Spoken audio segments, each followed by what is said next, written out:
الحمدللہ الحمدللہ وکفا والصلاۃ والسلام علی عبادہ الذین اصطفیٰ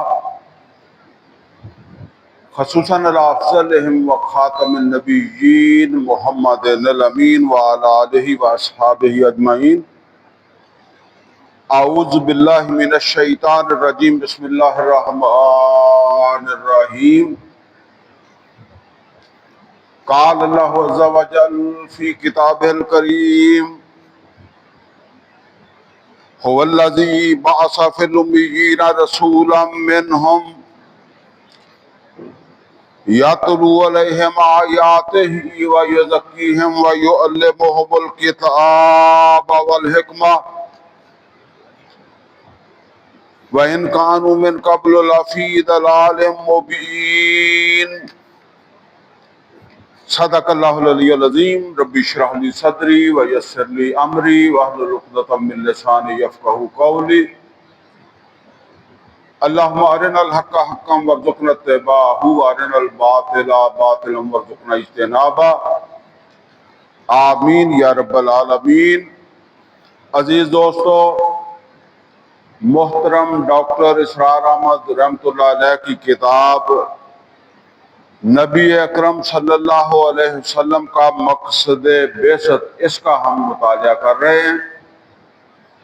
آج ہماری 7ویں قسط ہے۔ اس سے پہلے ہم نے 6 قسطوں میں اس کا مطالعہ کیا ہے، اور انشاءاللہ امید ہے کہ آج یہ مکمل ہو جائے گی یہ کتاب ہماری۔ اس کتاب میں 2 مقالے تھے۔ پہلا مقالہ جو ہے اس کے 2 چیپٹر تھے۔ اس میں ہم نے نبی اکرم صلی اللہ علیہ وسلم کا مقصد بعثت اس کو سمجھا ہے، اور یہ جو دوسرا مقالہ ہے جس کی 1 قسط ہم پڑھ چکے ہیں، اس میں اس مقصد کو حاصل کرنے کے لیے جو بنیادی طریقہ کار یا وہ بنیادی راستہ یا راہ عمل اختیار کی محمد رسول اللہ صلی اللہ علیہ وسلم نے اللہ کے حکم سے، وہ کیا تھی۔ اور اس میں یہ بات سمجھ لیں، یہ بنیادی اور اساسی راہ عمل ہے جس کا قرآن حکیم کے اندر 4 مقامات کے اوپر ذکر آیا ہے۔ پہلے اس کا ذکر آیا ہے سورہ بقرہ کی آیت نمبر 129 میں۔ وہاں بھی 4 چیزوں کا تذکرہ ہے، اور وہ 4 چیزیں آپ کے سامنے بھی جو ہے وہ لکھی ہوئی ہیں، ٹھیک ہے۔ اسی طریقے سے پھر اس کا تذکرہ ہوا سورہ بقرہ کی آیت نمبر 151 میں۔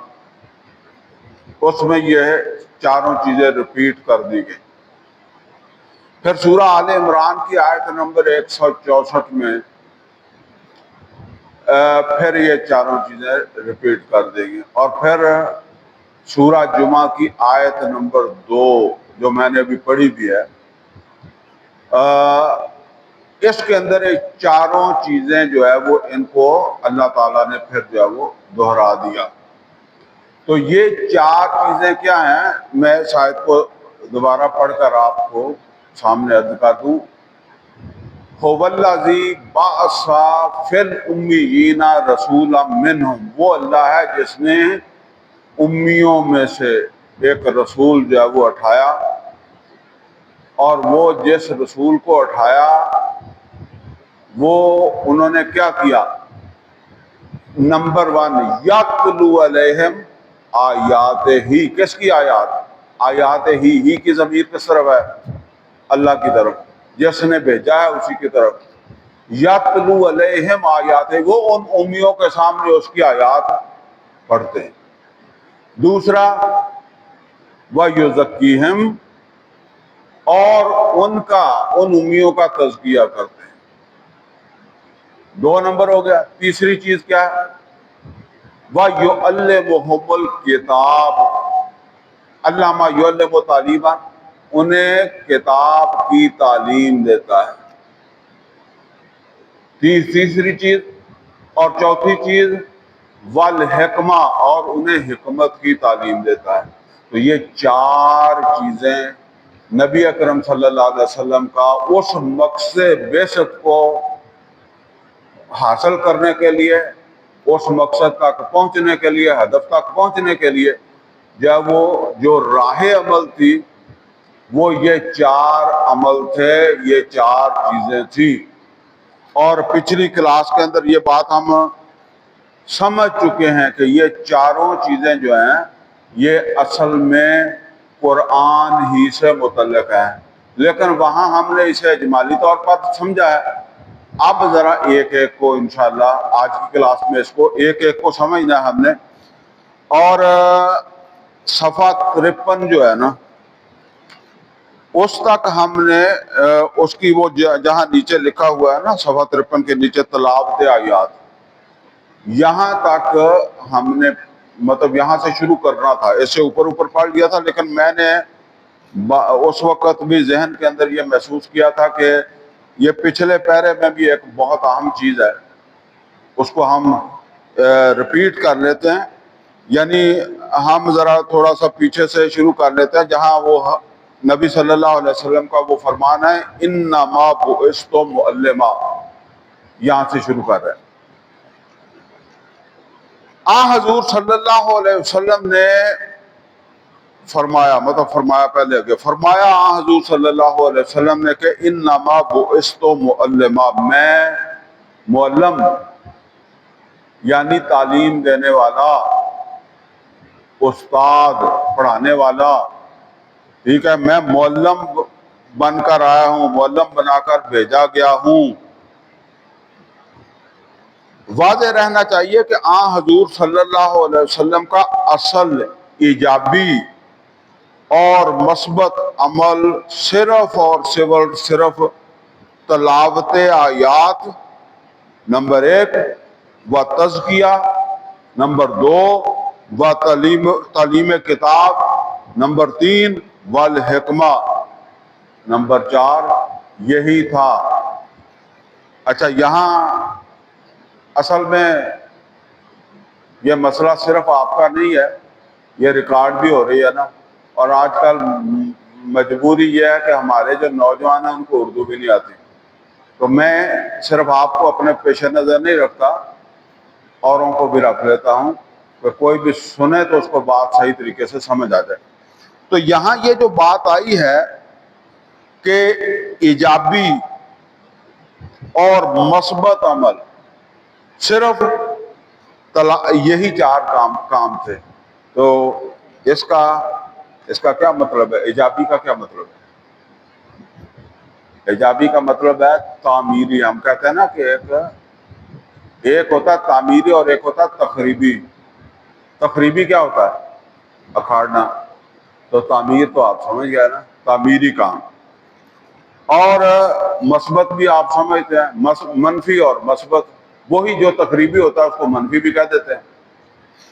تو نبی صلی اللہ علیہ وسلم کا جو تعمیری اور مثبت عمل تھا وہ یہ چار چیزیں تھیں، یعنی تلاوت آیات، تزکیہ، تعلیم کتاب و حکمت، یہ تھا. اچھا، اب باقی جو چیزیں ہیں وہ کیا ہے؟ وہ مثلاً تصادم، جنگیں ہوئی ہیں نا، اسی اور کشمکش کی وہ ساری صورتیں جن کا ذکر پہلے ہو چکا ہے اصلاً مظہر ہیں اس رد عمل کا جو غلط نظام فکر و عمل کی جانب سے دعوت حق کے جواب میں پیش آنا لازمی ہے. مطلب ہجرت ہے. اگر وہاں مسائل پیدا نہ ہوتے تو ہجرت کرنی نہ پڑتی، ٹھیک ہے نا. اسی طریقے سے اگر کوئی مخالفت نہ کرتا تو جنگ کرنے کی ضرورت ہی نہیں پڑتی تھی، ٹھیک ہے نا. تو اس کا مطلب کیا ہے کہ یہ جنگ تو ہوئی ہے اس مخالفت کے رد عمل کے طور پر. تو پھر جو اصل مثبت تعمیری کام ہے وہ کیا ہے؟ وہ یہ جو چار چیزیں بتائی ہیں نا وہ ہے. باقی آپ اس کو ایسے سمجھ لیں کہ آپ اپنے کمرے کے اندر ایئر کنڈیشن چلاتے ہیں، یہ مثبت کام ہے. ٹھیک ہے. اب دروازے کھلے ہوئے ہیں تو آپ دروازوں سے جو گرم ہوا آتی ہے وہ آپ کو اس کو ضائع کرتی ہے وہ آپ کے ایئر کنڈیشن کی جو وہ ٹھنڈک ہے اس کو، تو پھر اس کا تدارک آپ کرتے ہیں. تو یہ جو باقی عمل ہے نا یہ تو اصل کے اندر جو رد عمل آیا، اور وہ رد عمل اس کتاب کی دعوت ہے یا یہ چار چیزیں جو ہیں ان کے اوپر جو عمل کیا گیا اس کے رد عمل کے طور پر پھر جو چیزیں آئیں تو پھر اس میں مختلف شکلیں اختیار کرتا گیا یہ رد عمل، یہاں تک کہ جنگوں تک بات پہنچ گئی. تو دعوت حق کے جواب میں پیش آنا لازمی ہے، تاہم اصل عمل اور رد عمل کے تدارک کے لیے اختیار کی جانے والی تدابیر کے مابین فرق و امتیاز نہ کرنا بڑی ناسمجھی ہے. یہ اہم بات ہے، یعنی اس کو پہچاننا بڑا ضروری ہے. اگر آپ جو ہے وہ تعمیری کام تو کرتے نہیں ہیں، لیکن وہ جو چیزیں ہیں جن کو آپ سمجھ لیں کہ اصولاً تو وہ رد عمل کے طور پر سامنے آنی چاہیے تھی، ٹھیک ہے، وہ یا آپ اس طرح سمجھ لیں کہ دروازے کھڑکیاں تو بند کر دیتے ہیں، اے سی نہیں چلاتے تو پھر کیا ہوگا؟ اور ابس ہو جائے گا نا. ٹھیک ہے. تو یہ پھر اس طریقے سے ہوتا ہے. لہذا یہ ضروری ہے کہ پہلے وہ تعمیری کام ہو پہلے ایئر کنڈیشن آپ چلائیں اور پھر دروازے کھڑکیاں بند کریں. کتاب الہی اور اس کے معلم یعنی محمد رسول اللہ صلی اللہ علیہ وسلم کی ذات اقدس کی عظمت تو ظاہر ہے کہ بیان تو کجا تخیل و ادراک کی گرفت میں بھی نہیں آ سکتی. موجودہ دور میں تو ایک عام انسان کی تصنیف کا یہ اعجاز نگاہوں کے سامنے ہے کہ روئے زمین پر ایک بہت بڑے حصے پر جو نظام قائم ہے وہ سب اس کے ظہور اور بروز کے سوا اور کچھ نہیں. یہ کس کتاب کا ذکر ہے؟ یہ داس کیپیٹل، کارل مارکس کی کتاب. یہ تقریباً آدھی دنیا کے اوپر جو ہے وہ جب یہ کتاب یا یہ مقالہ لکھا جا رہا تھا بلکہ پڑھا جا رہا تھا اس وقت یہ یو ایس ایس آر تھا، سوویت یونین جس کو کہتے ہیں. یہ مقالہ 23 مارچ 1976 کو پڑھا گیا. یہ ڈاکٹر صاحب نے خود ہی پڑھا. وہ پہلا مقالہ جو ہے وہ 1975 میں پڑھا تھا انہوں نے. وہ ہوتی تھی وہاں کیا اس کو کہتے ہیں کہ ایسی مجالس تو سالانہ ہوتی تھی نا، تو اس میں وہ پہلا مقالہ جو ہے وہ 1975 میں انہوں نے پڑھا اور یہ پھر 1976 میں پڑھا. تو اب آپ یہ سمجھ لیں چونکہ یہ جو نئی نسل ہے اس کو تو نہیں پتا، میرا کسی کو پتا ہوگا کہ روس افغانستان میں کب داخل ہوا ہے؟ 1979 کو داخل ہوا ہے. دسمبر 1979 میں داخل ہوا ہے. تو افغانستان سے نکلا کب ہے؟ 1999. 10 سال بعد اس کا آخری سپاہی جو ہے وہ نکلا ہے 1999 میں. تو گویا کہ اس مقالے کے بعد روس ٹوٹنا شروع ہوا ہے، ٹھیک ہے نا، یا سوویت یونین یا یو ایس ایس آر ٹوٹ گئی. تو ڈاکٹر صاحب حوالہ دے رہے ہیں، اس وقت سب کے سامنے موجود ہے کہ آدھی دنیا کے اوپر کس کی حکومت ہے؟ کمیونزم کی. اور وہ کمیونزم کس کتاب کی بنیاد کے اوپر آیا؟ داس کیپیٹل. پچھلی دفعہ بھی گفتگو ہو سکی نا. تو ڈاکٹر صاحب کہتے ہیں کہ اگر وہ اس کتاب کے اندر جو ہے وہ اتنی جان ہے تو آپ کیا اندازہ کرتے ہیں کہ قرآن میں کتنی جو ہے وہ جان ہوگی؟ تو کدھر گیا ایک بڑے حصے پر جو نظام قائم ہے وہ سب اس کے ظہور اور بروز کے سوا اور کچھ نہیں. غالباً اسی لیے کہا تھا علامہ اقبال مرحوم نے مارکس کے بارے میں، نیست پیغمبر و لیکن در بغل دارت کتاب. یعنی پیغمبر تو نہیں ہے پر کتاب اس کی بھی ہے، ٹھیک ہے نا، اس کی بغل میں بھی کتاب ہے. اب چلیں جی، اب یہ جو چار چیزیں ہیں ان میں پہلی چیز کیا ہے؟ تلاوت آیات. آپ نے توجہ رکھنی ہے، یہ بہت اہم مضمون ہے، یہ اس کو ایسے نہ سمجھیں. اس اجمال کی تفصیل قرآن حکیم کے طول و عرض میں تانے بانے کی کے مانند بنی ہوئی ہے. تانا بانا کسے کہتے ہیں؟ یہ جو کپڑا ہے نا، تو اس کا دھاگا ایک اس طرح ہوتا ہے اور ایک اس طرح ہوتا ہے. یہ تو خیر مشینیں بناتی ہیں، کبھی کسی جلاحے کو آپ نے کپڑا بنتے دیکھا ہو نا، تو وہاں تانا اور بانا، ٹھیک ہے. تو ڈاکٹر صاحب کہتے ہیں کہ اس طرح طول و عرض میں تانے بانے کے مانند بنی ہوئی ہے. چنانچہ کار نبوت و رسالت کی تکمیل اور فرائض دعوت و تبلیغ کے جتنے پہلو قرآن مجید میں بیان ہوئے ہیں، دعوت و تبلیغ کے کئی پہلو، کئی عنوانات قرآن حکیم میں بیان ہوئے ہیں. ان سب کا مبنا اور مدار، مرکز و محور خود قرآن حکیم ہی کو قرار دیا گیا ہے. یعنی یہ جتنے بھی دعوت و تبلیغ کے عنوان سے کام ہیں، دعوت و تبلیغ کے عنوان سے، وہ آگے آ جائے گا کون ہیں، دعوت و تبلیغ کے عنوان سے جتنے بھی کام ہیں نا، وہ سارے سب کا مبنا اور مدار کون سا ہے؟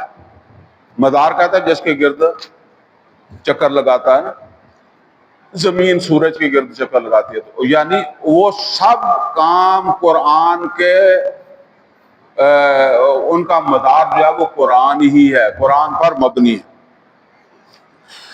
اس ضمن میں طوالت کے خوف کے باوجود چند اشارات ضروری ہیں. اب پہلا اشارہ، قرآن حکیم کی روح سے انبیاء اور رسل کے فرائض میں سب سے زیادہ اساسی فریضہ انذار اور تبشیر ہے. ڈاکٹر صاحب کہتے ہیں کہ انبیاء کے اس کام میں بنیادی یا اساسی جو کام ہے وہ یا اساسی فریضہ وہ ہے انذار اور تبشیر. تو انذار کسے کہتے ہیں؟ خبردار، تنبیہ کرنا، اور تبشیر خوشخبری، بشارت. اچھا، چنانچہ سورہ نساء میں بہت سے انبیاء اور رسول کا ذکر کر کے فرمایا گیا رسولاً مبشرین و منذرین، رسول بھیجے گئے یا رسول آئے کس لیے؟ مبشرین، خوشخبریاں دینے کے لیے، مبشر بن کر. اور دوسرا کیا ہے؟ منذرین، انذار، خبردار کرنے کے لیے. یہاں ڈاکٹر صاحب نے اس سے یہ بتایا ہے کہ یہ رسول جو ہے وہ بنیادی رسولوں کا کام کیا تھا؟ جو بنیادی کام تھا اس میں سے ایک یہ تھا کہ وہ انذار کریں. دوسرا کیا ہے؟ تبشیر. تو یہ مبشرین و منذرین کو ذرا توجہ سے سمجھیں.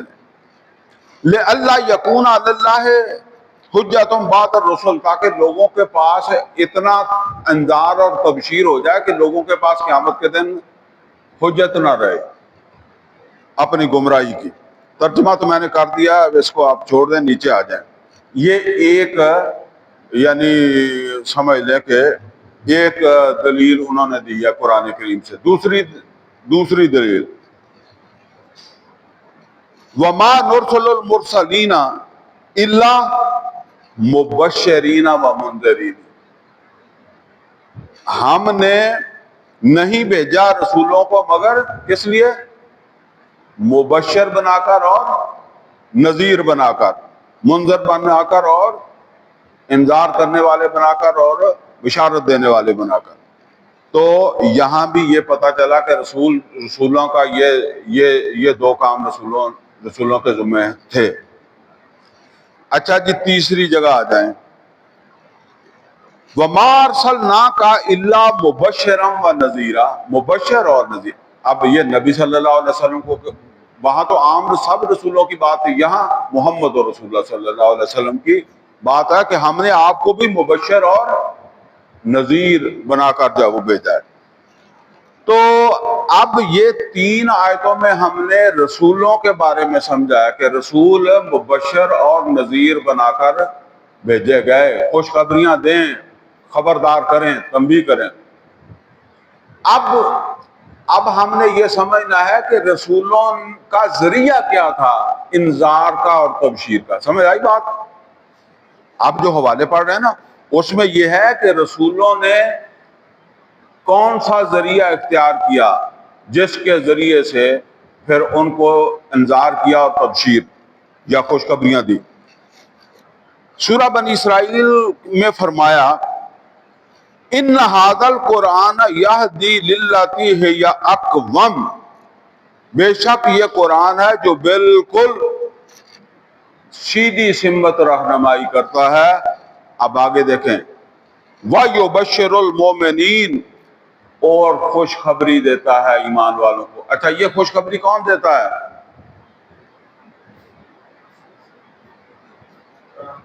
قرآن۔ محمد اور رسول اللہ صلی اللہ علیہ وسلم کی بات بعد میں آئے گی، یہ قرآن خوشخبری دیتا ہے، یعنی قرآن بھی مبشر ہے۔ سمجھ آ رہی ہے بات؟ یہ قرآن بھی مبشر ہے۔ وَيُبَشِّرُ الْمُؤْمِنِينَ الَّذِينَ يَعْمَلُونَ الصَّالِحَاتِ أَنَّ لَهُمْ أَجْرًا حَسَنًا وَأَنَّ الَّذِينَ لَا يُؤْمِنُونَ بِالْآخِرَةِ أَعْتَدْنَا لَهُمْ عَذَابًا أَلِيمًا۔ یہ جو حوالہ انہوں نے دیا وہ یہ بتانے کے لیے دیا ہے کہ قرآن بھی مبشر ہے، قرآن میں بھی مبشرات ہیں۔ ٹھیک ہے؟ اچھا، اب ترجمہ چھوڑ کے نیچے آ جائیں۔ سورہ کہف کا آغاز ان مبارک الفاظ سے ہوا، الحمدللہ الذی انزل علی عبدہ الکتاب۔ کل تعریف اور کل شکر جو ہے وہ اس ذات کے لیے ہے کہ جس نے اپنے بندے کے اوپر یہ کتاب، یہ قرآن حکیم جو ہے وہ نازل فرمایا، وَلَمْ يَجْعَل لَّهُ عِوَجًا، اور کوئی تنگی اس میں نہیں رکھی۔ اچھا، اب توجہ کر لیں، قیمًا، بالکل سیدھی بات کرنے والا، سیدھا راستہ دکھانے والا۔ اور دوسرا کیا ہے؟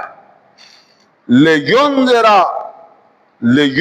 اب یہ یہاں پہلے صرف یہ ينذر کے اوپر جو ہے وہ توجہ کر لیں، ينذر، انذار کر دے، خبردار کر دے۔ کون انذار کر دے؟ خبردار کر دے۔ ہاں جی، اچھی بول آواز بھی اتنے مینوں بھی تو پتہ لگ گیا۔ قرآن، میں اصل میں یہ بات چاہتا ہوں کہ آپ کو یہ سمجھ آئے کہ یہاں محمد اور رسول اللہ صلی اللہ علیہ وسلم کی بات ہو رہی ہے۔ یہاں قرآن کو کہا گیا ہے، قرآن منذر ہے، قرآن مبشر بھی ہے اور قرآن منذر بھی ہے۔ یہ بات ہے جو کہی جا رہی ہے۔ لِيُنذِرَ بَأْسًا شَدِيدًا مِن لَّدُنْهُ وَيُبَشِّرَ الْمُؤْمِنِينَ، اور یہ قرآن مبشر بن جائے ایمان لانے والوں کے لیے۔ تو یہاں پھر اس آیت میں قرآن کے بارے میں کہا گیا کہ قرآن منذر بھی ہے اور قرآن مبشر بھی ہے، رسول بھی جو ہے وہ بشیر اور نذیر ہے، اور قرآن جو ہے وہ بھی مبشر ہے اور منذر ہے۔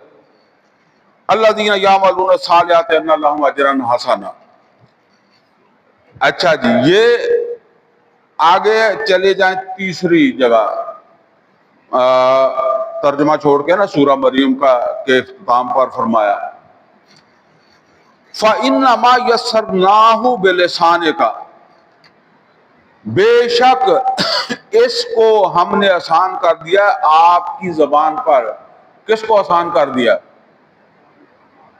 قرآن کو آسان کر دیا ہے. اس قرآن کو ہم نے آسان کر دیا ہے. میں نے یہ واضح کرنے کی کوشش کیا کہ آپ کو یہ واضح رہے کہ یہ قرآن کی بات ہو رہی ہے. ہم نے اس قرآن کو آسان کر دیا ہے. اچھا آپ آگے آ جائیں. لِتُبَشِّرَ بِهِ، تاکہ اس قرآن کے ذریعے آپ بشارت دے دیں. لِتُبَشِّرَ، یہ کس کو کہا جا رہا ہے؟ محمد اور رسول اللہ صلی اللہ علیہ وسلم، کہ آپ اس قرآن کے ذریعے سے بشارت دے دیں. لِتُبَشِّرَ بِهِ الْمُتَّقِينَ وَتُنذِرَ، اب دوسری بات آ گئی، اور آپ انذار کر دیں بہی اس قرآن کے ذریعے سے قوم اللدہ، اس جگڑالو قوم کو. یعنی اللہ نبی صلی اللہ علیہ وسلم سے پہلے پہلی آیتوں میں ہم نے یہ پڑھا کہ قرآن ہی میں بشارت بھی ہے اور قرآن ہی میں انذار بھی ہے. اب یہاں اللہ کہتا ہے اے محمد صلی اللہ علیہ وسلم، آپ اس قرآن میں جو بشارتیں ہیں اس کے ذریعے سے ان کو بشارت دے دیں، اور جو اس قرآن کے اندر تنبیہ ہے، انذار ہے، اس کے ذریعے سے آپ اپنے نذیر ہونے کی ڈیوٹی اور بشیر ہونے کی ڈیوٹی جو وہ یہاں سے پوری کریں. سمجھانے کا مطلب مقصد کیا ہے؟ کہ ادھر ادھر کے قصوں کے ذریعے سے لوگوں کو ڈرانا دھمکانا، ٹھیک ہے نا. یہ مطلب یہ ہے کہ ویسے کسی کی وہ میں نہیں کرتا، لیکن میں چاہتا ہوں کہ یہ بات آپ کو سمجھ آ جائے. اگر آپ تبلیغی نصاب دیکھیں تو اس میں بھی چیزیں ہیں، لیکن جہاں صحیح بھی ہوں گی وہاں قصہ کہانیاں بھی ہیں. اور اسی کے مقابلے کا پھر وہ دعوت اسلامی والوں نے بھی بنا دیا. پھر عام طور پر جو مولوی واز کرتے ہیں وہ تو ہوتے ہی قصے ہیں، ٹھیک ہے نا. جو عام مسجدوں میں کرتے ہیں وہ قصے ہی ہوتے ہیں. تو محمد اور رسول اللہ صلی اللہ علیہ وسلم نے اس طرح قصے سنا کر لوگوں کو ڈرایا نہیں ہے یا لوگوں کو خوشخبری نہیں دی، بلکہ قرآن ہی کے ذریعے سے انذار بھی کیا اور تبشیر بھی کی. یہ بات ہے. محمد اور رسول اللہ صلی اللہ علیہ وسلم نے جو انذار کیا، جو تبشیر کی، وہ قرآن کے ذریعے سے کی. اب آگے چلیں. سورہ انعام میں فرمایا وَأُوحِيَ إِلَيَّ، اب یہ نبی صلی اللہ علیہ وسلم سے کہا جا رہا ہے، آپ فرما رہے ہیں وَأُوحِيَ إِلَيَّ، نبی صلی اللہ علیہ وسلم فرماتے ہیں میری طرف یہ وحی ہوا ہے. ھذا القرآن، یہ قرآن میری طرف وحی ہوا ہے. کس لیے؟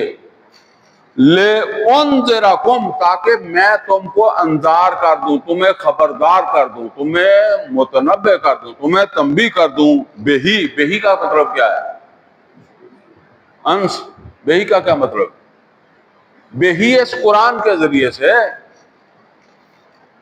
کیونکہ وہی قرآن ہی ہوا ہے نا، تو قرآن کے ذریعے سے میں تمہیں تنبیہ کر دوں، وارن کر دوں. وَمَن بَلَغَ، اور جس تک بھی پہنچے یہ. اچھا جی، اب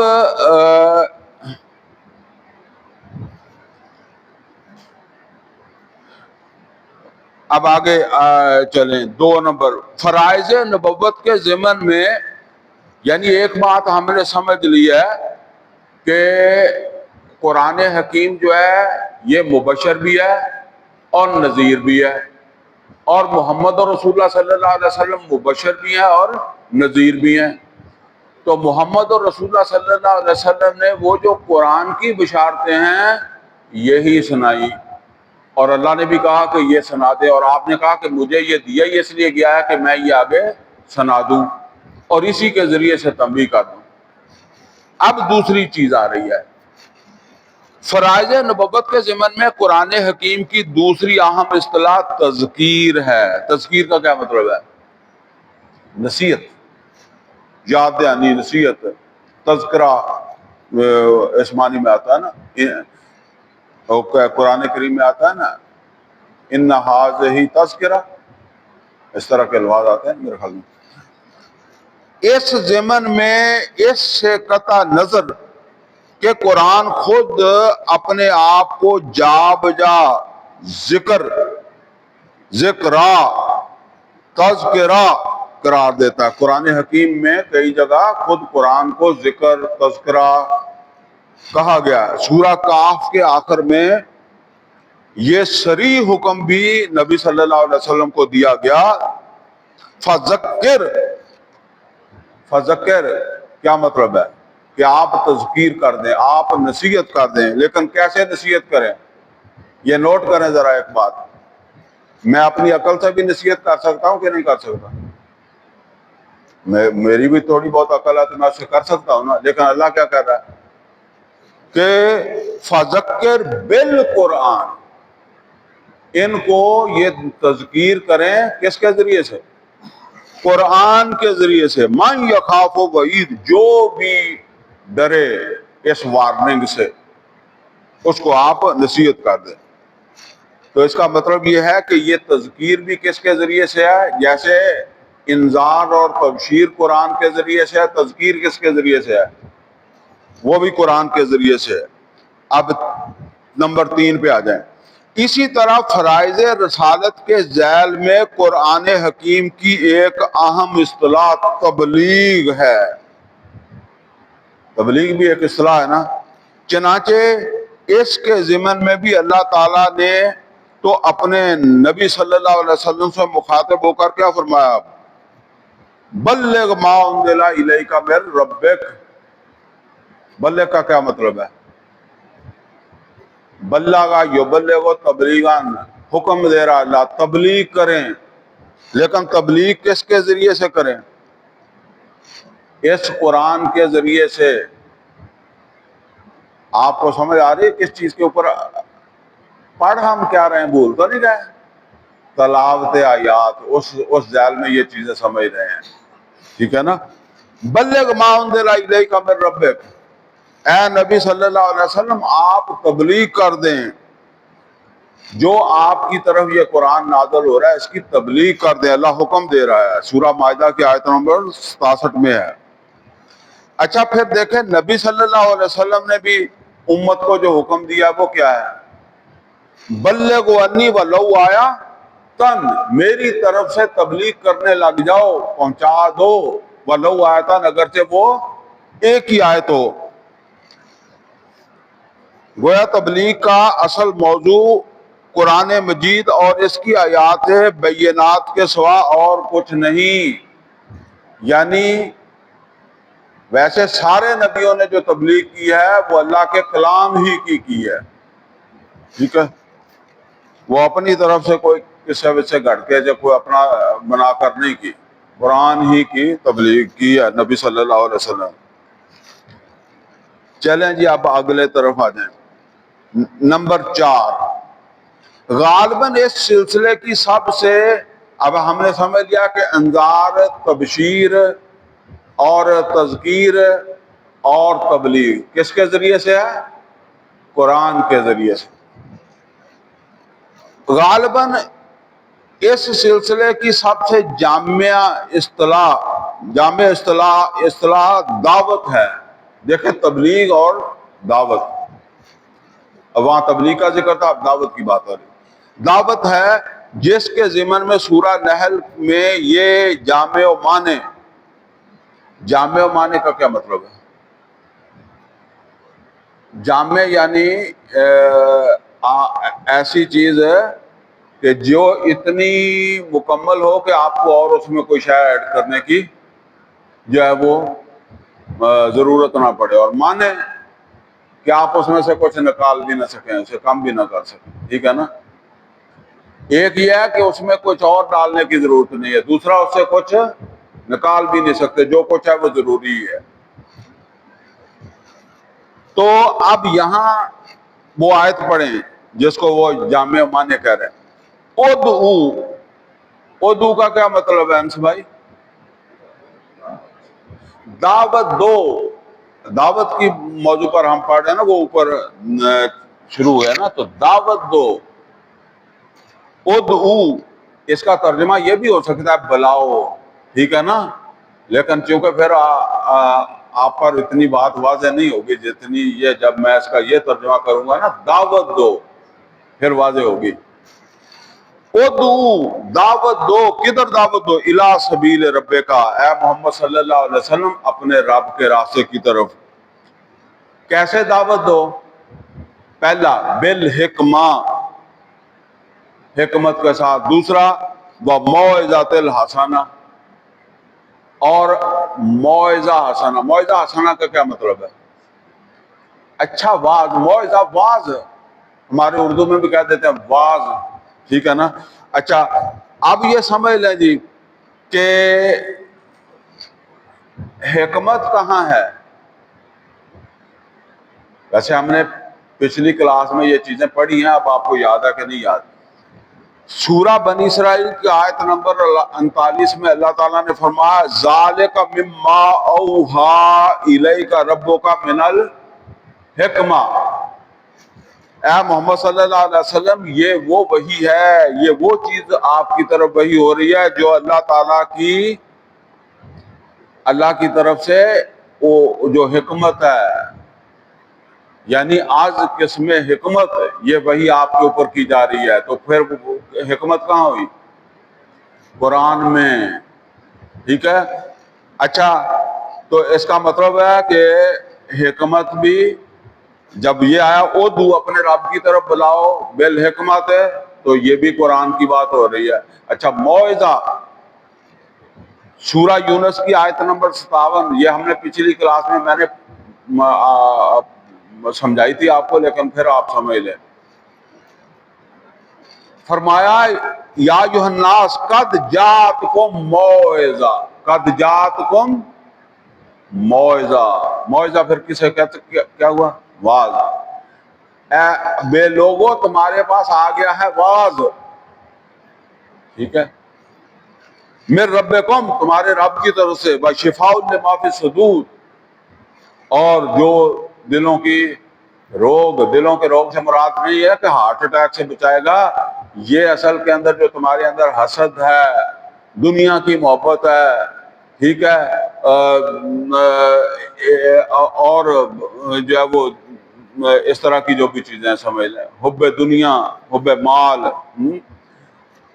دوسروں کے اوپر اپنا روب جمانے کی خواہش ہے، دوسروں کو نیچے دھکیلنے کی خواہش، ان سب کا علاج ہے اس میں.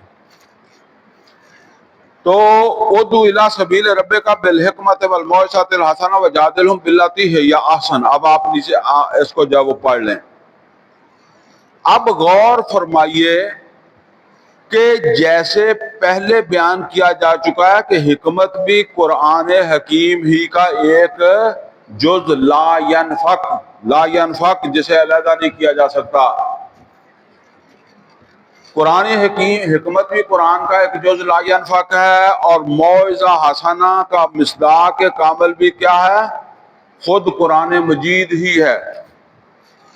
اور خواہ ملحدین ہوں یا مشرکین یہود ہوں یا نصارہ، منکرین قیامت ہوں یا مکذبین رسالت، کافر ہوں یا منافق، ان سب کے ساتھ مفصل مباحثہ و مجادلہ بھی قرآن میں موجود ہے. تو گویا یہ ہے وہ یتلو علیہم آیاتہ، ٹھیک ہے نا. یہ اس کا وہ سمجھا رہے ہیں کہ یہ سارا کچھ پھر کس طریقے سے ہوا؟ قرآن کی بنیاد کے اوپر. گویا دعوت اللہ یا دعوت الی سبیل رب کا اصل مبنا و مدار خود قرآن حکیم ہے. ڈاکٹر صاحب جو بات سمجھانا چاہتے ہیں وہ یہ سمجھانا چاہتے ہیں کہ یہ جتنا بھی جو ہے وہ یہ تلاوت یہ یتلو علیہم آیات ہی ہے نا، تو اس کا مطلب یہ ہے کہ اس قرآن کے ذریعے سے آپ ان کو انذار کریں، ان کو تبشیر کریں، ان کو تذکیر کریں، ان کو واعظ کریں. دوسرا کیا کیا ہم نے پڑھا ہے؟ ان کو دعوت دیں، ان کو تبلیغ کریں. الغرض یہ تفصیل و تشریح ہوئی تلاوت آیات کی، اور انذار ہو یا تبشیر تبلیغ ہو یا تذکیر مباحثہ ہو یا مجادلہ، دعوت نبوی کا مرکز و محور ہیں آیات قرآنی۔ اب دوسری چیز کیا ہے؟ تزکیہ۔ اچھا، تزکیہ کے بارے میں یہ سمجھ لیں جی، وَيُزَكِّيهِمْ۔ تزکیہ کیا چیز ہوتی ہے؟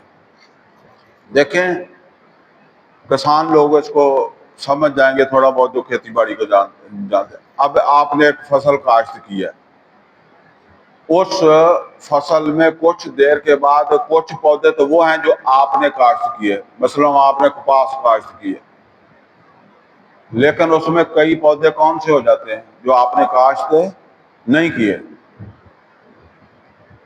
فضول قسم کے اوپر پڑتا ہے نا۔ تو کسان کیا کرتا تھا اس لیے کہتا ہوں کہ آج کل وہ دوائی ڈال دیتے ہیں۔ کسان کرتا تھا کہ ایک کھرپا لے کر اس کھیت میں چلا جاتا تھا، اس وقت دوائیاں نہیں ہوتی، تو وہ اس کھرپے سے ہر وہ پودا کاٹتا تھا جو اس کا کاشت کیا ہوا نہیں ہے، ناپسندیدہ ہے، غیر ضروری ہے، خامخواہ اگ گیا ہے، اور اس سے زمین نرم ہوتی تھی، اور فالتو پودے بھی توڑ دیتا تھا، اگر زیادہ پودے لگ گئے تو ان کو بھی چلے اکھاڑ دیا، غیر ضروری پودے اکھاڑ دیے، زمین نرم کر دی۔ تو اس کا فائدہ کس کو ہوا؟ جو پودا اس نے کاشت کیا ہے، ٹھیک ہے نا۔ اب جو پانی دے رہا ہے، کھاد دے رہا ہے، سب اس کو جا رہا ہے نا۔ اس عمل کو کہتے ہیں تزکیہ، ستھرائی کا عمل، گند صاف کرنا کہہ لیں، سمجھ گئے؟ جب آپ اس کو سمجھ جائیں گے تو پھر اگلی بات آپ کو سمجھ آ جائے گی۔ یہ ہے اصل میں عمل تزکیہ۔ اب آئیے عمل تزکیہ کی جانب، جس کے ضمن میں افسوس ہے کہ قرآن کی ناقدری کا معاملہ امت مسلمہ نے آخری حدوں تک کو پہنچا دیا۔ ظاہر ہے کہ انسانی شخصیت مجموعہ ہے فکر و عمل کا۔ یہ بات نوٹ کریں کہ جیسا فکر ہوگا ویسا ہی عمل ہوگا۔ تو فکر زبان پر نہیں ہوتا، کہاں ہوتا ہے؟ دل و دماغ میں۔ اور یہ دونوں لازم و ملزوم ہیں، آپ دونوں کو علیحدہ نہیں کر سکتے کہ فکر اور ہے اور عمل اور ہے، نہیں، وہ اصل میں اس کے دل و دماغ کے مطابق ہی اس کا عمل ہے، لازم و ملزوم ہے۔ بائیں معنی کہ گندم از گندم بروید جو از جو، وہ کہتا ہے اسی طرح کہ جیسے ہم کہتے ہیں گندم سے گندم اگتی ہے، جو سے جو اگتے ہیں، تو اسی طریقے سے جو فکر ہے اسی کے مطابق عمل ہے، کہ مصداق غلط فکر غلط عمل ہی کو جنم دے سکتا ہے، اور صحیح عمل کے لیے تصحیح فکر لازمی اور لابدی ہے۔ یعنی اگر صحیح عمل کرنا ہے تو پھر کیا ہے؟ فکر کی اصلاح بہت ضروری ہے۔ گویا اگر کسی انسان کے فکر کی تطہیر ہو جائے اور فاسد خیالات اور غلط افکار و نظریات کو بیخ و بن سے اکھاڑ دیا جائے تو غیر صالح اعمال اور ناقص عادات و اطوار آپ سے آپ ہی پت جھڑ کے پتوں کی طرح جھڑتے چلے جائیں گے۔ ڈاکٹر صاحب کہتے ہیں کہ اگر فکر درست ہونے لگے تو عمل کی خرابیاں خود بخود دور ہونے شروع ہو جائیں گی، پت جھڑ کے پتوں کی طرح۔ آج کل تو وہ پت جھڑ بھی نہیں دیکھا کبھی، وہ پہلے ہوتا تھا خزاں میں پتے جھڑتے تھے۔ موسم ہی ایسے تبدیل ہو گئے ہیں کہ وہ جس طرح ہم سمجھا سکتے ہیں اس طرح آگے لوگوں کو سمجھ نہیں آتی۔ ناقص عادات و اطوار آپ سے آپ پت جھڑ کے پتوں کی طرح جھڑتے چلے جائیں گے، اور اگر صحیح فکر کی جڑیں ذہن انسانی میں راسخ ہو جائیں تو اعمال صالحہ اور اخلاق حسنہ کے برگ و بار بلا تکلف آج خود نمایاں ہو جائیں گے۔ وہ کہتا ہے کہ اگر فکر صالح ہو جائے گی تو عمل خود بخود صالح ہونا شروع ہو جائے گا۔ فینومینا کو قرآن حکیم میں اسی عمل یعنی فینومینا کو قرآن حکیم میں کیا کہا گیا؟ قرآن حکیم میں کہا گیا یکفر عنہم سیئاتہم، اللہ دور کر دے گا ان کی برائیاں، یعنی تزکیہ ہوگا تو ان کی برائیاں دور ہو جائیں گی۔ بھی قرار دیتا ہے اور یبدل اللہ سیئاتہم حسنا، ان کی برائیوں کو بھلائیوں میں بھی بدل دیتا ہے۔ جب وہ مطلب یہ ہے کہ جب وہ قرآن کے ذریعے سے پھر ان کا تزکیہ ہوتا ہے تو ان کی برائیاں بدل جاتی ہیں، نیکیاں ان کی جگہ لے لیتی ہیں۔ اور یہی قرآن حکیم کا اصل فلسفہ تزکیہ ہے، یعنی یہ کہ تزکیہ نفس کے لیے اضافی اور مصنوعی تدابیر نہ ضروری ہیں نہ مفید۔ کیا مطلب ہے؟ یعنی جو جس طرح نبی صلی اللہ علیہ وسلم نے تزکیہ کیا اسی طرح ہی کافی ہے۔ وہ جو کئی تزکیہ کرتے ہیں نا تو وہ سر کبھی ادھر مارتے ہیں کبھی ادھر مارتے ہیں، پھر کہتے ہیں قلب جاری ہوتا ہے، قلب جاری نہیں ہوا، ٹھیک ہے نا، بڑے بڑے طریقے جو وہ نکالے ہوئے ہیں۔ تو ڈاکٹر صاحب کہتے ہیں کہ نہ تو وہ ضروری ہے تو نہ وہ مفید ہی ہے، ٹھیک ہے، بلکہ تزکیہ عمل لازمی نتیجہ ہے تطہیر فکر کا۔ اچھا میں وہ کہا کرتا ہوں کہ دیکھیں وہ آپ کئی دفعہ وہ مجھے پتہ ہے وہ لے کر بیٹھ جاتے ہیں، کئی دفعہ ان کو جی ہم ذکر کی مجلس ہے ایسے۔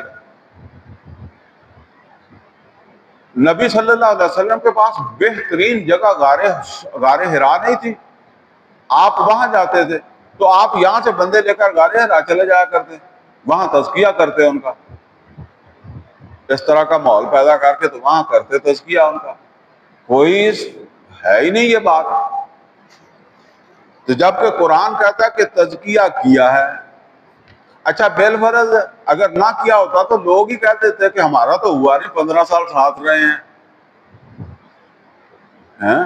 وہ قرآن پڑھتے تھے نا تو وہ خود ہی بول پڑتے کہ بھئی ہمیں تو غار حرا لے کر ہی نہیں گئے، تو کہاں کیا ہمارا تزکیہ؟ تو بلکہ تزکیہ عمل لازمی نتیجہ ہے تطہیر فکر اور فطری ثمرہ ہے تلاوت آیات کا۔ یعنی کیا مطلب ہے کہ تلاوت آیات یہ جو بار بار ہوئی اس سے ان کی فکر صالح ہوئی، اور فکر صالح جو ہوئی اس نے کہاں اثر انداز ہوئی؟ ان کے عمل پر، اور جو وہ برے اعمال تھے وہ آہستہ آہستہ دور ہونا شروع ہو گئے، ہٹنا شروع ہو گئے، تزکیہ کا عمل اس طرح سے مکمل ہوا۔ یہی وجہ ہے کہ حضرت ابراہیم و اسماعیل علی نبینا و علیہم الصلاۃ والسلام نے تو اصطلاحات اربع میں تزکیے کا ذکر آخر میں کیا تھا۔ یاد ہے آپ کو ابراہیم علیہ الصلاۃ والسلام نے جو دعا مانگی تھی، ربنا وابعث فیہم رسولا منہم یتلو علیہم آیاتہ ویعلمہم الکتاب والحکمہ ویزکیہم انک انت العزیز الحکیم۔ تو وہاں تزکیہ چوتھے نمبر پر ہے، اور جب اللہ تعالیٰ نے اسے بیان کیا تو تزکیے کو بیان کیا دوسرے نمبر پر، ٹھیک ہے۔ لیکن قرآن مجید میں بقیہ تینوں مقامات پر اس کا ذکر تلاوت آیات کے فوراً بعد ہوا ہے۔ ڈاکٹر صاحب بتا رہے ہیں کہ یہ حکمت ہے کہ فکر کی درستگی اگر ہو رہی ہے تو اس کا تزکیہ ہو رہا ہے، ٹھیک ہے، یہ بات۔ تزکیہ نفس کے ضمن میں ایک دوسری حقیقت بلا شبہ یہ بھی ہے کہ انسانی شخصیت میں فکر اور عمل کے مابین ایک اور عنصر جذبات کا بھی ہے، اور ویسے تو ان کی اہمیت ہر انسان کی زندگی میں مسلم ہے، لیکن خصوصاً وہ لوگ جن کا شعور پختہ نہیں ہوتا یا جو عقلاً بالغ نہیں ہوتے، ان کی زندگیوں میں تو فیصلہ کن اہمیت ان ہی کو حاصل ہوتی ہے۔ کن کو حاصل ہوتی ہے؟ جذبات کو۔ دیکھیں، نوٹ کریں، ایک آدمی ہے کہ وہ کسی چیز کو علمی طور پر سمجھتا ہے، یہ ہم اس کو سمجھ رہے ہیں نا، تو یہاں کتنے لوگ آپ لا کے ان کو اس پروسیس سے گزار سکتے ہیں؟ نہیں گزریں گے۔ یہاں آپ ان کو بلا لیں اور میں درس دوں، وہ سورہ کہف ہے نا، اس میں 2 باغ والوں کا ذکر ہے، 50 بھی بندے ہوں گے تو ان کا جذبہ کیسے بنے گا؟ ٹھیک ہے نا، کیونکہ وہ موعظہ ہے، سمجھ گئے؟ تو وہ موعظہ کس کو اپیل کرتا ہے؟ موعظہ کس کو اپیل کرتا ہے؟ جذبات کو۔ آپ کبھی دیکھیں کہ جذبات کو گانا بھی حرکت دیتا ہے کہ نہیں دیتا؟ ڈرامہ حرکت دیتا ہے کہ نہیں دیتا؟ ٹھیک ہے، بس یہ سمجھ لیں کہ کچھ لوگ تو پوری وہ سوچ سمجھ کر چلنے والے ہوتے ہیں نا، تو کچھ چلنے والے ہوتے ہیں کس کے ساتھ؟ جذبات کے ساتھ۔ وہ بات وہ کر رہے ہیں کہ یہ بھی ایک چیز ہے جو اللہ نے قرآن میں رکھی ہوئی ہے، جو جذبات کو اپیل کرتی ہے، اور وہ کیا ہے؟ پھر اس کو دیکھ لیں، یہی سبب ہے اس کا کہ قرآن دعوت کی اساس صرف حکمت ہی پر نہیں رکھتا۔ حکمت کسے کہتے ہیں؟ ابھی ہم پڑھیں گے بھی، سمجھ، عقل سے شعور، موعظت پر بھی رکھتا ہے، واعظ بھی۔ ابھی ہم نے پڑھا تھا نا کہ یہ واعظ بھی ہے،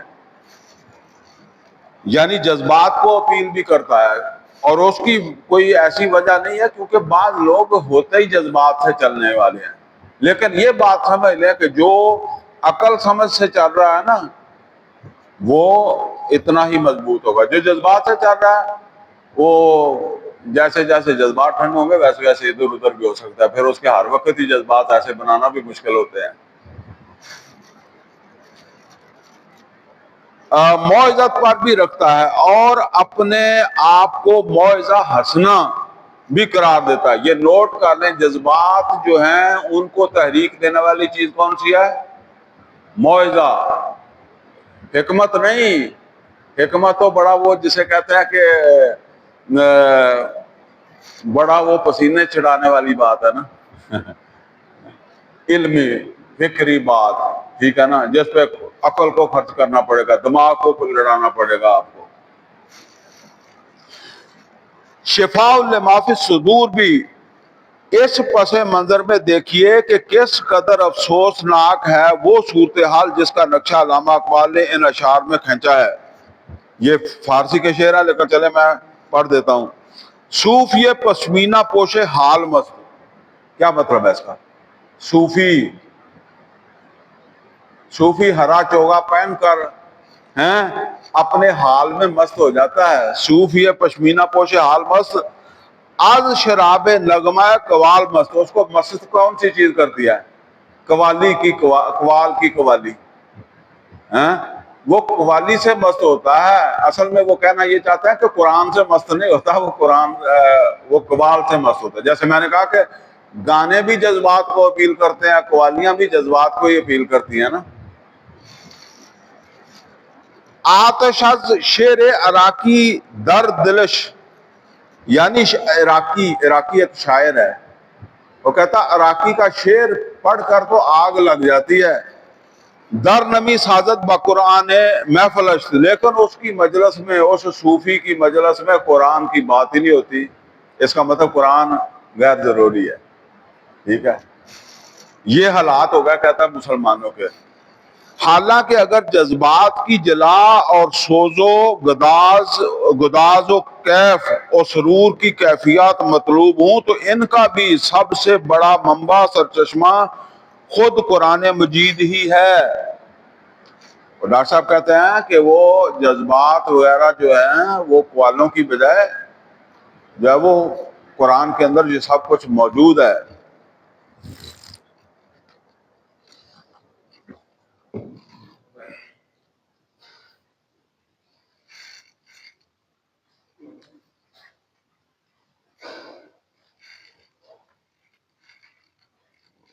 وہ ہے گا اپنا دوسرا، چلو پھر بند کر دیں۔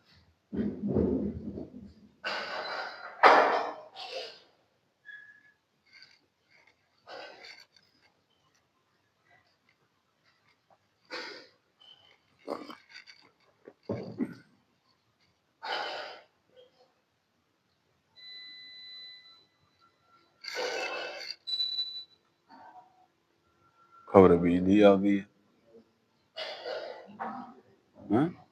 یہ بھی ایسی ہے، چلو چلا دیں۔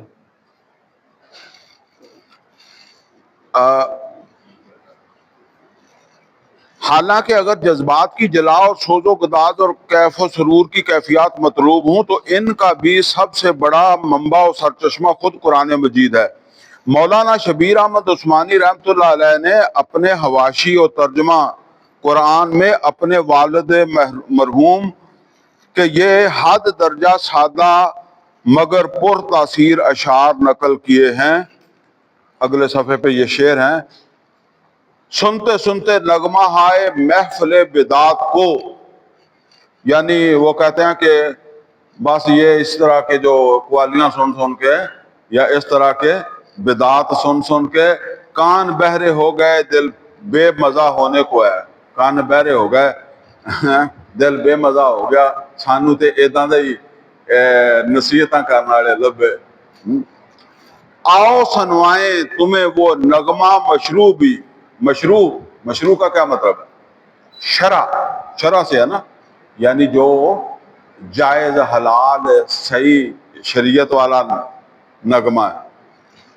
پارا جس کے لحن سے طور ہدا ہونے کو ہے۔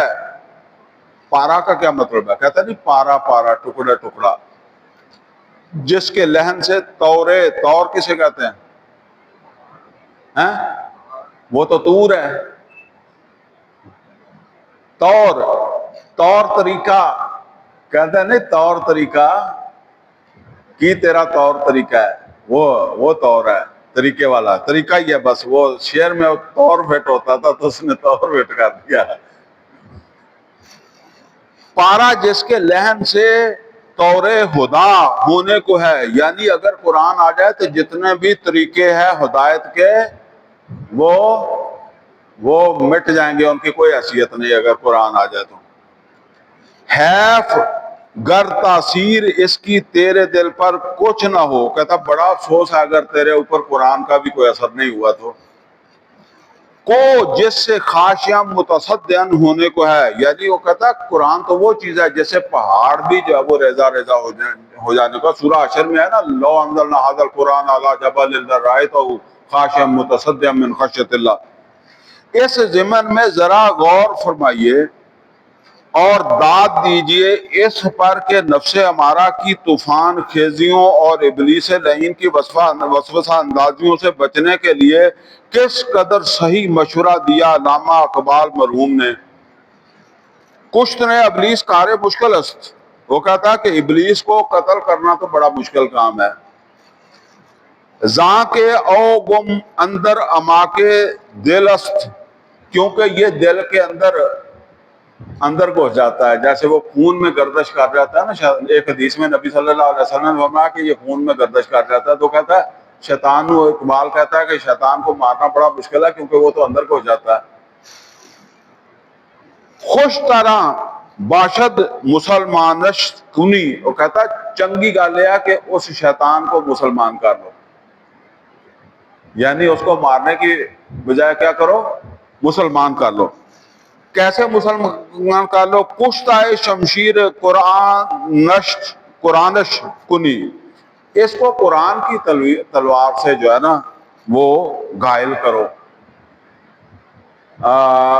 ایک واقعہ بھی ہے، نبی صلی اللہ علیہ وسلم نے فرمایا ہر انسان کے ساتھ ایک شیطان ہوتا ہے، کہ ایک یا دو شیطان ہوتے ہیں، ایک ہی میرا خیال میں۔ ایک صحابی کہنے لگے اللہ کے رسول آپ کے ساتھ بھی؟ تو نبی صلی اللہ علیہ وسلم فرماتے ہیں کہ ہاں میرے ساتھ بھی، پر میں نے اس کو مسلمان بنا دیا ہے۔ مطلب یہ ہے کہ آپ کی اتنی اصلاح ہو گئے وہ آپ کو کچھ کر ہی نہیں سکتا پھر، ٹھیک ہے نا؟ یہ مطلب ہے، یہی اقبال کا مطلب ہے کہ قرآن سے وہ تعلق قائم کر لو، شیطان تمہارا بگاڑ نہ کچھ سکے، باقی شیطان کو مار نہیں سکتے تم۔ اچھا جی، تیسری چیز کون سی آ گئی ہے؟ اچھا جو ہم نے ابھی پڑھا یہ کیا اس کو کہتے ہیں، تزکیہ، تو یہ تزکیہ کس چیز سے ہے؟ تزکیہ کا مدار بھی قرآن ہے، یہ بات سمجھ آئی ہے ڈاکٹر صاحب نے۔ اور تیسری چیز ہے تعلیم کتاب، وَيُعَلِّمُهُمُ الْكِتَابَ۔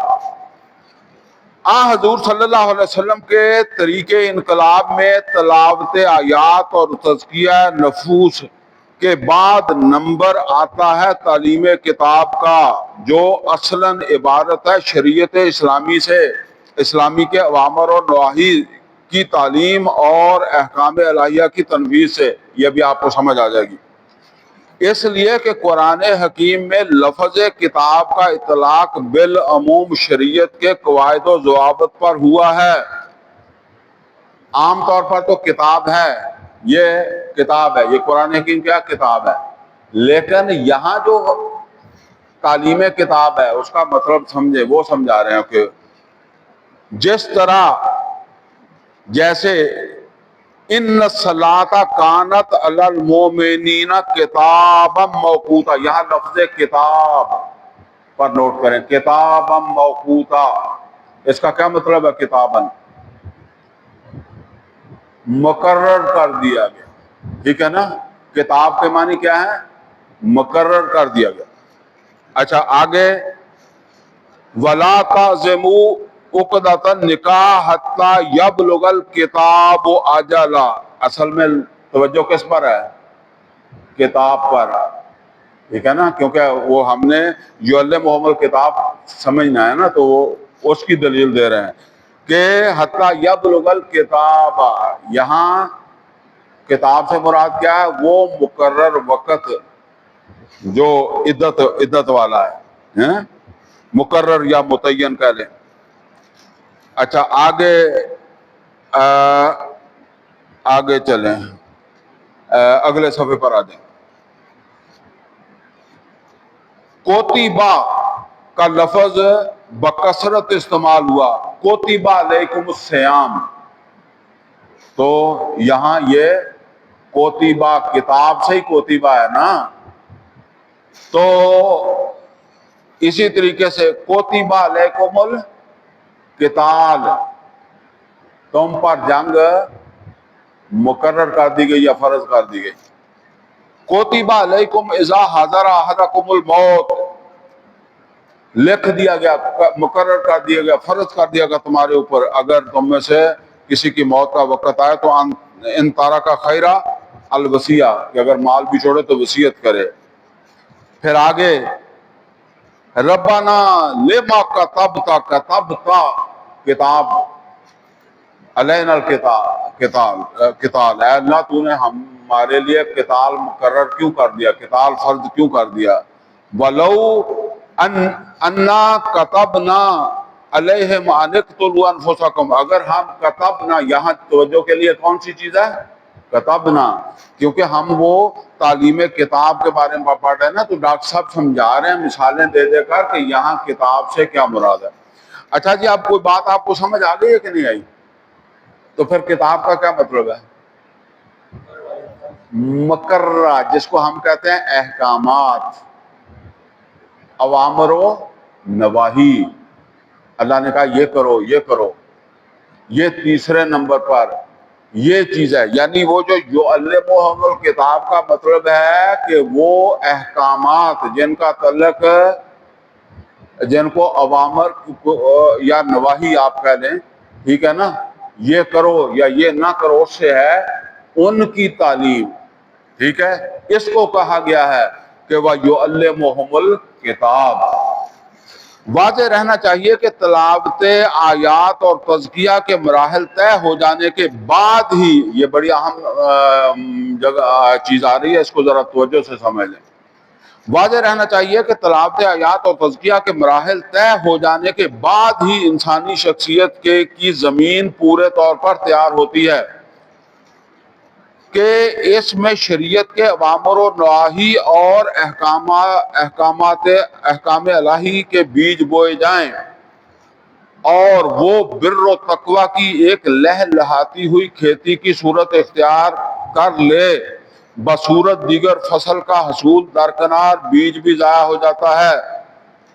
یہی سبب ہے اس کا کہ قرآن مجید کا کتاب والا حصہ، یعنی اس کی وہ آیات و سور. آیات و سور کا کیا مطلب ہے؟ صورتیں، ٹھیک ہے نا. آیات و سور یعنی آیات اور صورتیں جن میں حلال و حرام کے تفصیلی احکامات بیان ہوئے ہیں، اس وقت نازل ہوئے جب پورے 15 سال کی محنت شاقہ کے نتیجے میں، جس میں تمام تر توجہات تلاوت آیات اور تزکیہ پر مرتکز رہی تھی، ایک ایسا معاشرہ وجود میں آ گیا جو ان احکامات کو قبول کرنے کے لیے تیار ہی نہیں، بےتاب تھا. بات سمجھ آئی کہ نہیں آئی؟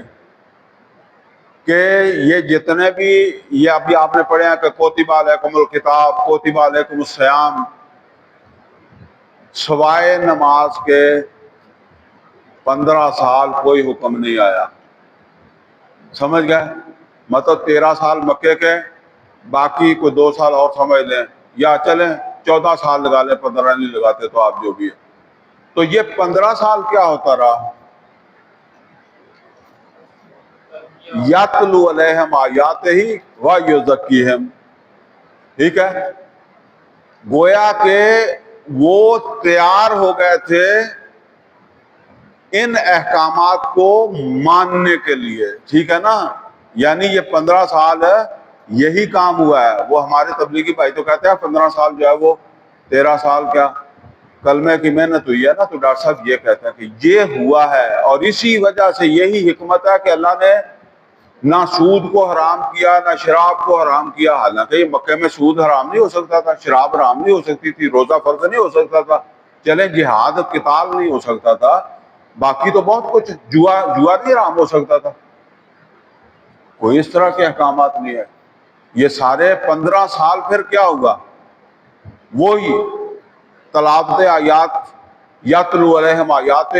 دوسرا کیا ہے؟ وَیُزَکِّیہم. جب وہ تزکیہ ہوا تو اب انہیں یہ حکم دیے گئے. اس کی سب سے نمایاں اور درخشاں مثال حرمت شراب کے معاملے میں ملتی ہے کہ ادھر حکم نازل ہوا، ادھر شراب کے برتن توڑ ڈالے گئے، اور پھر یہ مدینے جا کر ہوا. پھر ان لوگوں نے کبھی شراب کا خیال تک دل میں نہ آنے دیا. جن کی گھٹی میں شراب پڑی ہوئی تھی اور پوری عمریں پینے پلانے میں گزری تھی، اور اس کے برعکس، اچھا یہ برعکس بعد میں ہم سمجھتے ہیں. اب وہ کسی کے ذہن میں یہ سوال آئے گا کہ چلیں یہ مکے والے جو تھے ان کی تو 15 سال ہوئی، سب کی 15 سال نہیں بھی ہوئی، تو بعد میں جو ایمان لائے تو ان کا وہ کم ہو گیا ہوگا نا ٹائم. تو جو مدینے میں آئے ان کو تو 15 سال نہیں ملے. ٹھیک ہے نا. اصل میں یہ سمجھ لیں ایک نیوکلس تیار ہو گیا. مثال کے طور پر آپ 50-100 بندہ تیار کر لیتے ہیں، 100 بندہ آپ کا تیار ہو گیا، وہ بے شک 10 سال میں تیار ہوا. اب آپ 10 آدمی نئے لا کر ان میں ڈال دیں، ان کو 15 سال نہیں چاہیے، وہ ہو سکتا ہے 6 مہینے میں تیار ہو جائیں گے. سمجھ رہے ہیں بات؟ کیونکہ وہ ان کے اندر رہ رہے ہیں نا. میری بات سمجھ آئی ہے کہ نہیں آئی؟ وہ پہلے لوگ تیار ہو گئے ہیں نا، ایک چھوٹا سا معاشرہ تیار ہو گیا سمجھ لیں. اب جو نئے آ رہے ہیں وہ ان کے اندر جلدی تیار ہو جاتے ہیں.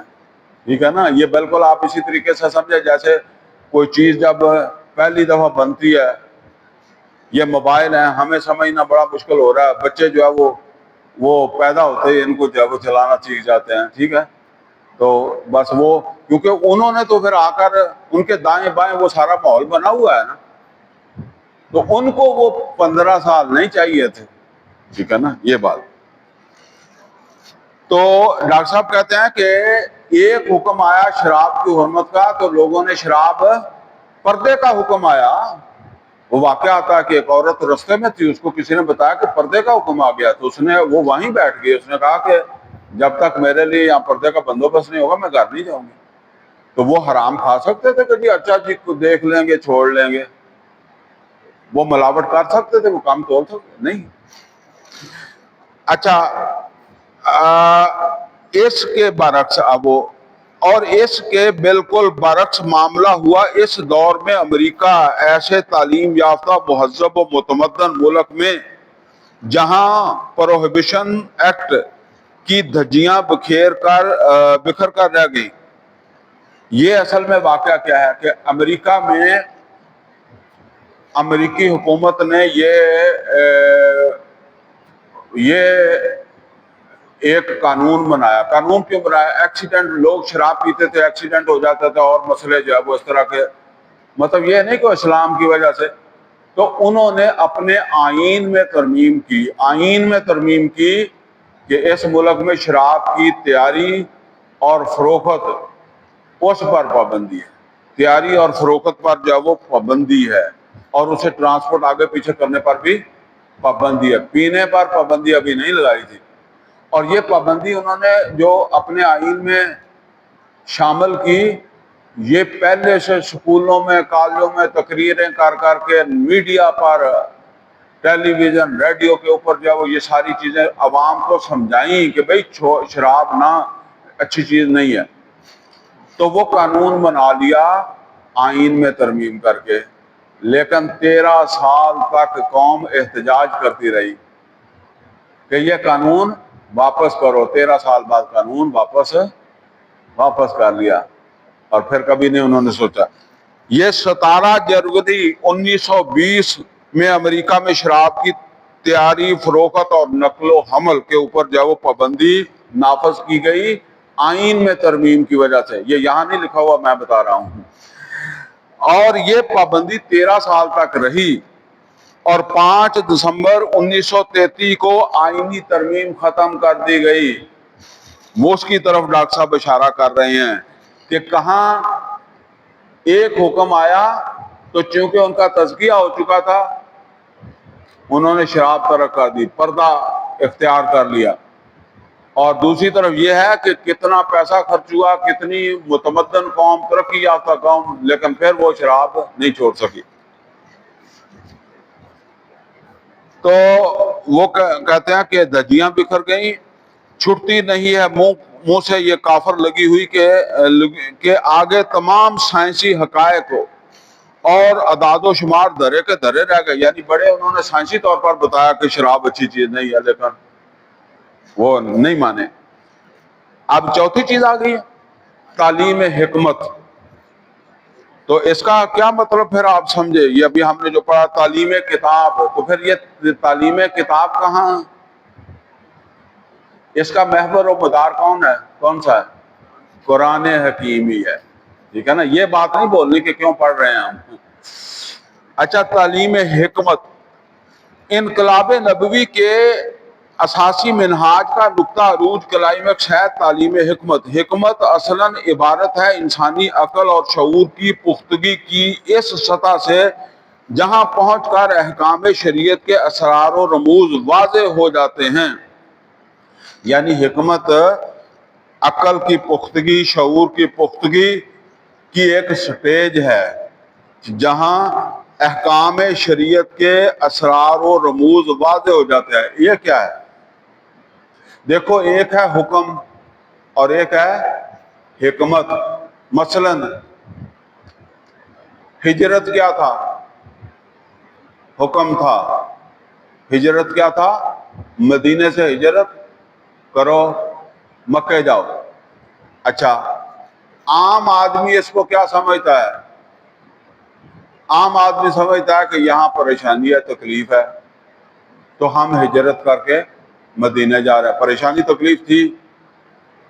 اچھا، اگر بالفرض وہ پریشانی تکلیف ختم ہو جائے تو اس کے ذہن میں ایک سوال اٹھے گا کہ اب جانا کیوں ہے؟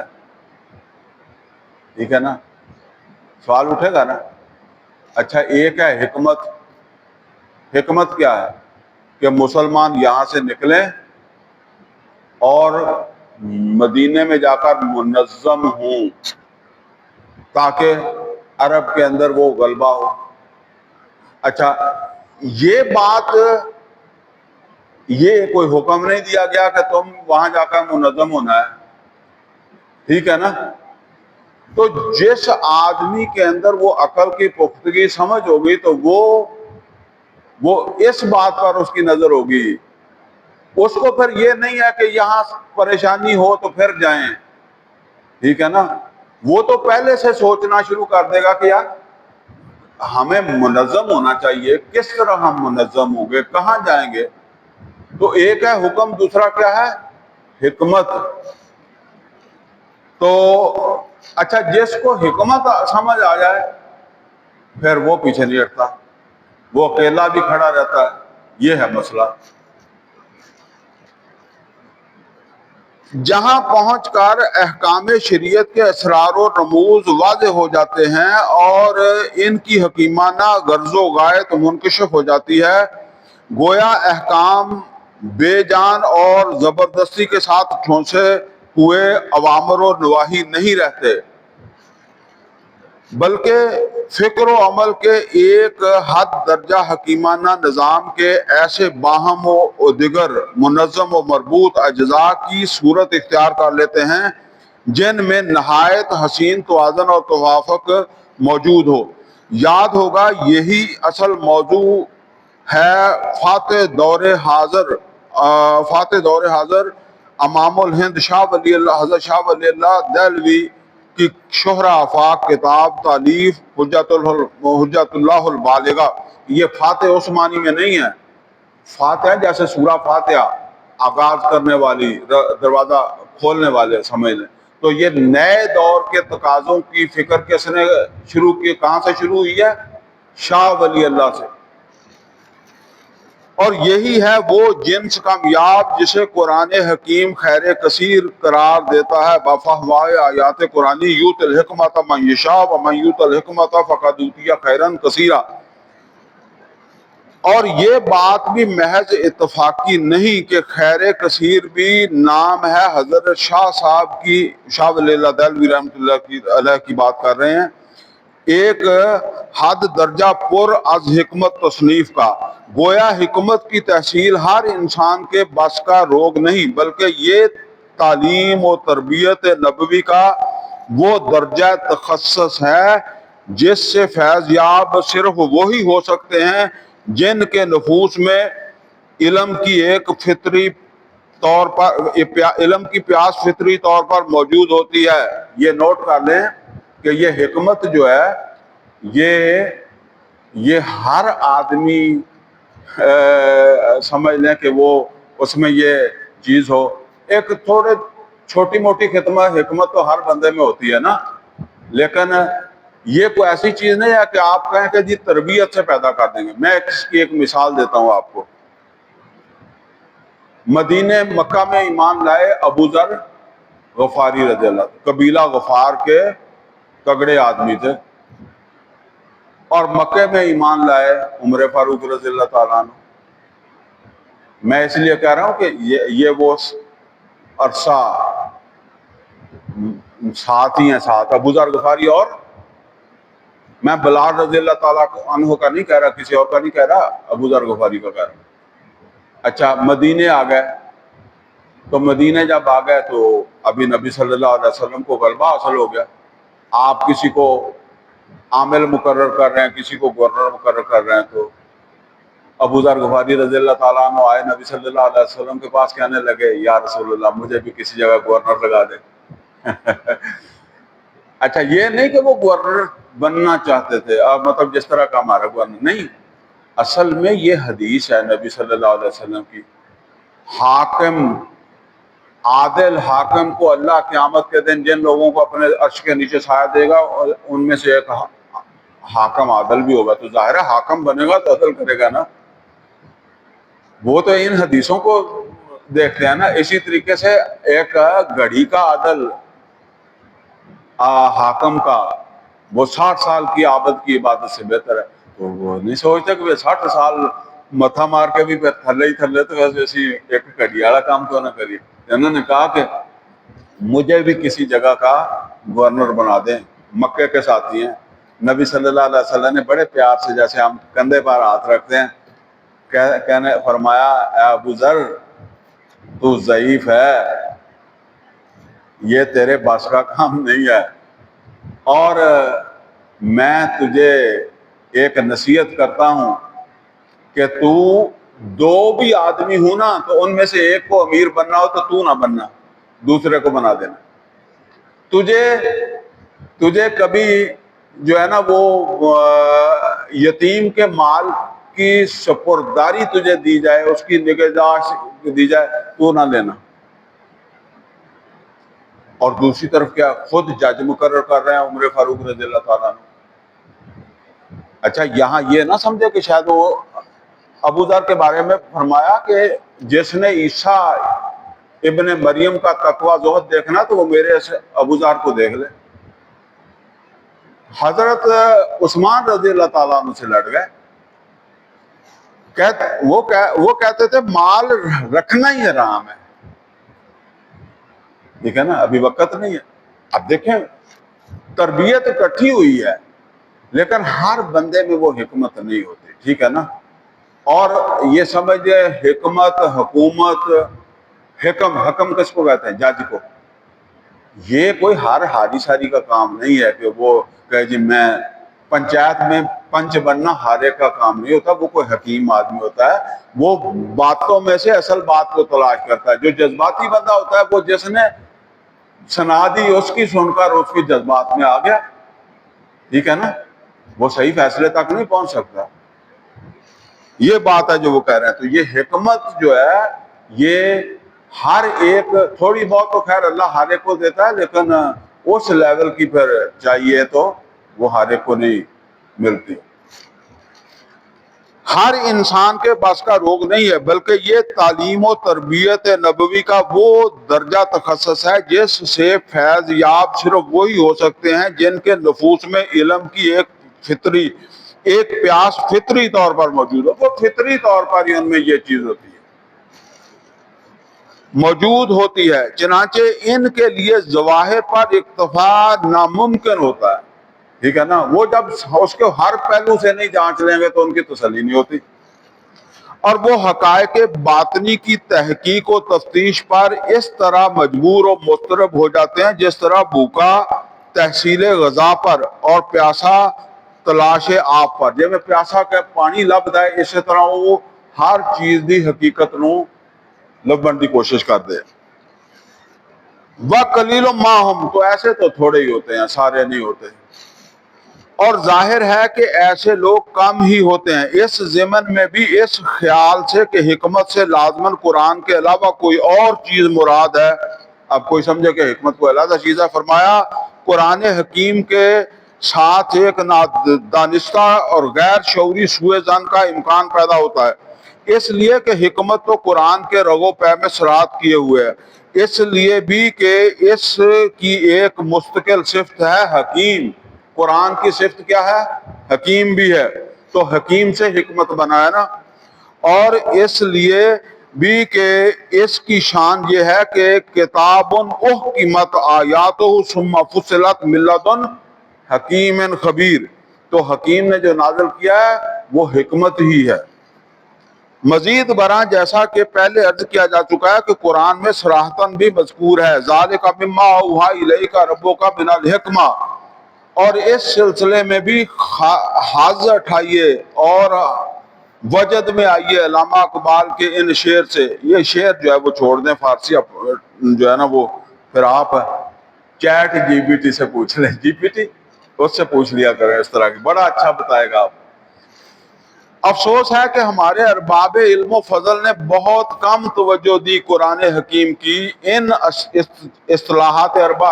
اصطلاحات اربع کا کیا مطلب ہے؟ یہ چار اصطلاحات جو ہم پڑھ رہے ہیں، وہ کہتا ہے اس پر توجہ ہی نہیں گئی کی اربع پر، جو قرآن مجید میں ایک نہ دو پورے چار مرتبہ دہرائی گئی، حالانکہ بلا سبب تکرار بظاہر کلام کا عیب ہوتا ہے۔ اہم بات کو دہرانا جو ہے وہ تو عیب ہوتا ہے، اور نہ قرآن عظیم کے منزل اور مرسل، منزل نازل کرنے والا، مرسل ارسال کرنے والا اللہ یعنی تبارک و تعالیٰ کے پاس ذخیرہ الفاظ کی کمی تھی، یعنی اللہ کے پاس الفاظ کی کمی نہیں تھی کہ ایک ہی بات بار بار فرماتا رہا۔ نہ عربی زبان کا دامن ہی اتنا تنگ تھا کہ ہر بار مختلف الفاظ نہ لائے جا سکتے، یعنی ہر دفعہ مختلف الفاظ بھی لائے جا سکتے تھے، مطلب وہی ہوتا۔ اس اعادہ و تکرار کا سبب ظاہر ہے کہ اس کے سوا اور کوئی نہیں ہو سکتا کہ اگرچہ ویسے تو قرآن مجید کا ہر لفظ غالب کے شعر کے مصداق کامل و اتم گنجینہ معنی کا تلسم اس کو سمجھیو جو لفظ کے غالب میرے اشعار میں آوے، لیکن ان اصطلاحات اربع کی حیثیت تو بالخصوص ایسی ہے کہ ان پر توجہات کو بالکل زیر ہر لفظ غالب چیدہ و ام خانہ کے مصداق مرتکز کر دیا جائے۔ وہ کہتے ہیں کہ یہ چار اصطلاحات وہ ہیں جن پر توجہ کو مرتکز کرنی چاہیے مسلمانوں کو۔ الغرض انقلاب نبوی کے تکمیلی مراحل تو وہی ہیں جو ہر انقلاب میں پائے جاتے ہیں۔ تکمیلی مراحل اور ہیں، یہ اساسی مراحل جو ہے وہ راہ عمل ہے، یعنی تکمیلی ہیں دعوت، تنظیم، تصادم، کشمکش، ہجرت، انقطاع اور جہاد و قتال، یہ تکمیلی مراحل ہیں انقلاب کے۔ لیکن اس کا اساسی منہاج یعنی وہ بنیادی یا راہ عمل مشتمل ہے تلاوت آیات، تزکیہ اور تعلیم کتاب و حکمت پر، جس کا مرکز و محور قرآن حکیم ہے۔ یہ چاروں اصطلاحات کا محور و مرکز کیا ہے؟ قرآن حکیم ہے۔ کوئی نہیں دندہ تھل عجیب رکھو مک جاندہ ہے۔ انفرادی تبدیلی، اگر آپ کسی ایک فرد کی زندگی میں بھی یہ انقلاب لانا چاہیں تو اس کے لیے ناگزیر ہے کہ پہلے آپ اس کے فکر کا جائزہ لیں اور تلاوت آیات کے ذریعے اس کے ذہن کو فاسد خیالات اور غلط نظریات اور اس کے قلب کو فاسد ارادوں اور غلط امنگوں اور خواہشات سے پاک کریں۔ اب یہ وہی چیز ہے، ایک آدمی کو اگر جو ہے وہ اس میں انقلاب لانا چاہیں، تبدیلی لانا چاہیں تو یہ کریں۔ اس کے فکر کی ایمان باللہ، ایمان بالآخرہ اور ایمان بالرسالت کی محکم اساسات پر اثر نو تعمیر کریں اور اس کے قلب کو نور ایمان سے منور کر دیں۔ اس کا نتیجہ یہ نکلے گا کہ غیر صالح اعمال اور غلط عادات و اطوار پت جھڑ کے پتوں کی طرح خود بخود جھڑ جائیں گے، اور تب موزوں وقت آئے گا اس کا کہ شریعت کے اوامر و نواہی کی تلقین اسے کی جائے، گویا اس کے وجود پر شریعت کا نفاذ عمل میں آ جائے۔ پھر اگر وہ صاحب استعداد ہو تو ایک قدم آگے بڑھ کر حکمت کی تحصیل کرے، اس سے اصل انشراح صدر اور اطمینان قلب بھی حاصل ہو جائے گا، اور اس کی شخصیت میں اس انقلاب کو تمکن اور استقلال بھی حاصل ہو جائے گا۔ اصل میں یہ ہے وہ محنت و مشقت جس کا ثمرہ بیان ہوا حضور صلی اللہ علیہ وسلم کے اس حکیمانہ قول میں، جو آپ نے حضرت علی رضی اللہ تعالیٰ عنہ سے خطاب کر کے فرمایا، فواللہ لا ان یہدی اللہ بکا رجلا واحدا خیر لک من ان یکون لک حمر النعم۔ اے علی، اے علی، اللہ کی قسم، اگر اللہ تمہارے ذریعے کسی ایک شخص کو بھی ہدایت دے دے تو یہ تمہارے لیے سر و اونٹوں سے بڑھ کر ہے۔ اور اگر آپ اس حفظ خواں کو طے کرنے کے لیے تیار نہ ہوں، کیا مطلب ہے؟ حفظ خواں فارسی اصطلاح اوکھے کام نو کہندے ہیں۔ تسی کہو کہ جی کیڑا اتنے تلاوت یاد تزکیہ کرتا پھرے ہیں؟ اگر آپ اس کے لیے تیار نہ ہوں تو آپ کی حالت وہی ہوگی جو ہمارے معاشرے میں ان بڑے سے بڑے بوڑھوں کی ہوتی ہے، جنہوں نے اپنی نوجوان نسل کو حوالے تو اس نظام تعلیم کے کیا ہے جس کے بارے میں غلط نہیں کہا، جس نے کہا یوں قتل سے بچوں کے وہ بدنام نہ ہوتا، افسوس کے فرعون کو کالج کی نہ سوجی۔ یہ نذیر اقبال آبادی اس نے کہا۔ تو وہ کہتا ہے کہ وہاں کے پڑھے ہوئے کو پھر آپ یہ کہیں گے کہ یہ سیدھے ہو جائیں، پھر انہوں نے کہاں سیدھے ہونا ہے۔